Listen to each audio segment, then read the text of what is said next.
And this has been a very dramatic week at the United Nations General Assembly, with the Gaza war and the issue of Palestinian statehood taking center stage.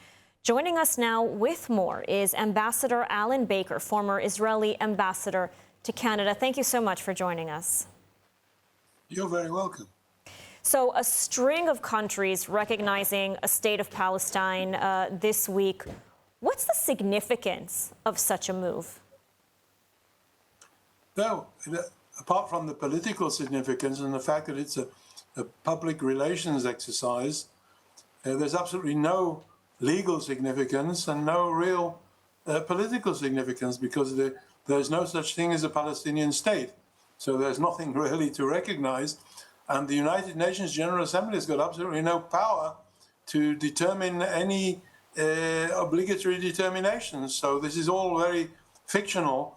And it's a lot of venting hot air, possibly by those countries whose Muslim populations are pressing them so much that they feel obliged to mollify the pressures and act against Israel in the UN, knowing that it doesn't really mean anything and it's not going to do anything.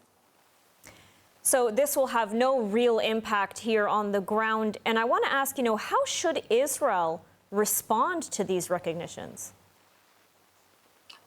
Well, Israel can either just ignore them as they are, completely futile, and by doing so, it's basically saying, you people have, for the last 70, 80 years, you've been adopting resolutions against Israel every year at every General Assembly in September, October, and by Christmas, everybody's forgetting this and everybody's going home, and this will probably be the same thing. Or, on the other hand, Israel can decide to take action against each country that has done this. For instance, the French and various of the European countries have got consulates in Jerusalem, which are remnants of the Ottoman times when they were established in order to help Christian pilgrims coming to the Holy Land. These consulates enjoy consular privileges and immunities. They don't pay taxes. They don't pay for any municipal services.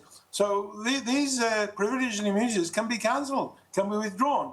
By the same token, the United Nations sits in a very prominent location in Government House in Jerusalem, and really doesn't fulfill any positive function other than to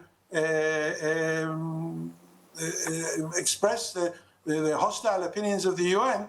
By the same token, Israel has got every prerogative to determine that they should be closed down or to prevent them from operating their office. So there are various things that Israel can do.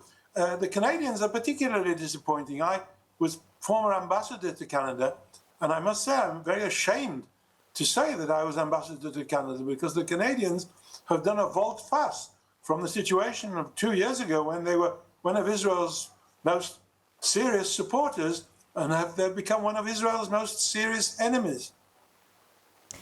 Truly a shame, a spiral downwards in relations with former allies. Prime Minister Netanyahu is scheduled to speak tomorrow at the UN General Assembly. I mean, what should his message be? And will it likely simply fall on deaf ears? Well, first of all, it will fall on deaf ears. It's not a question. That's what happens in the United Nations. You speak there and people either walk out or don't listen. So there are deaf ears. But what Prime Minister Netanyahu needs to say basically is, look, we've been listening to you people for 70, 80 years, and the hostility to Israel has not changed since then. It's even increased. And therefore, Israel has to do what it has to do without needing to apologize, without needing to grovel, without needing to explain itself all the time, because in any event, none of you listen to us and none of you accept our explanations. Therefore, if we need to do various activities that you don't like, then we'll do them because they're important for our security and for our national interests. And we won't do it if not doing so is in order to placate your own negative viewpoint of Israel. And I want to also look ahead to the expected meeting with U.S. President Donald Trump at the White House. What is on the agenda for this meeting, and what will Netanyahu hope to get out of this meeting? Well, look, the most important thing on the agenda, of course, is to try and find a way to reach some type of peaceful arrangement that will enable the release of Israel's hostages and bring about some type of end to the hostilities. And I think this will be on the agenda and nothing else.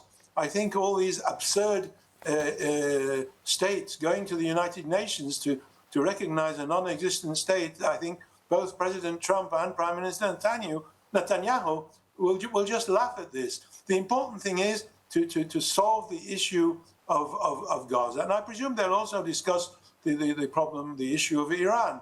But most important, to solve the issue of Gaza. And as far as I understand, there is a plan, and I think this will probably be the subject of the discussion. All right, well, Ambassador Alan Baker, thank you so much for your analysis and insights today. You're very welcome.